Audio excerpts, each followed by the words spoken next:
دوستی بیٹے احمق کی دوستی سے پرہیز کرنا، کیونکہ وہ تمہیں فائدہ پہنچانا چاہے گا لیکن نقصان پہنچا دے گا، اور کنجوس کی دوستی سے پرہیز کرنا، کیونکہ وہ اس وقت تم سے روگردانی کرے گا جب تم اس کے محتاج ہوگے۔ فاجر کی دوستی سے بھی پرہیز کرنا، کیونکہ وہ تمہیں معمولی سی چیز کے عوض بیچ دے گا۔ اسی طرح جھوٹے کی دوستی سے بھی پرہیز کرنا، کیونکہ وہ سراب کی طرح ہے، دور کی چیز کو قریب اور قریب کی چیز کو دور بتلائے گا۔ دوست کا حسد کرنا محبت میں سے کم ہے۔ تمہارے 3 دوست ہیں اور اسی طرح تمہارے 3 دشمن ہیں۔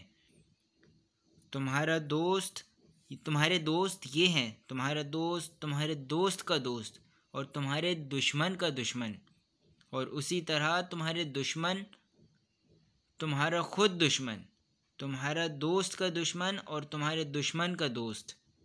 جو کاہلی کی پیروی کرتا ہے وہ حق کو ضائع کرتا ہے، اور جو چغل خوری کے اطاعت کرتا ہے وہ دوست کھو دیتا ہے۔ اپنے دوست کو تمام تر محبتیں سونپ دو، مگر اس پر مکمل اطمینان نہ رکھو، اور اسے پورا تعاون دو، مگر اپنے تمام رازوں سے اسے آگاہ نہ کرو۔ فاسق و فاجر کی دوستی سے بچے رہو، کیونکہ یہ اپنے فائدے کے لیے تمہیں بیچ ڈالے گا۔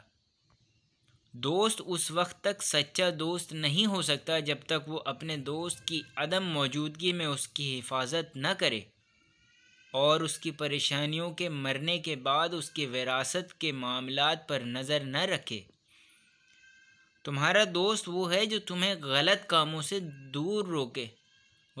سے روکے، اور تمہارا دشمن وہ ہے جو تمہیں فریب دے۔ بہت سے دوست نادانی کی وجہ سے غلطی کر بیٹھتے ہیں، نہ کہ نیت و قصد سے۔ جو تمہارا خیال رکھے وہ تمہارا دوست ہے۔ جو اپنے دوست سے صرف اسی وقت خوش رہتا ہے جب وہ ایثار کرے، تو اس کا غصہ دائمی رہے گا۔ تمہیں جس کی دوستی سے کوئی فائدہ نہیں، اس کی عداوت تو تمہیں نقصان پہنچا سکتی ہے۔ اپنے دوست کے دشمن کو کبھی دوست نہ بنانا، کیونکہ اس طرح تم اپنے دوست کو دشمن بنا لو گے۔ دوستی کھو دینا بے توفیقی ہے۔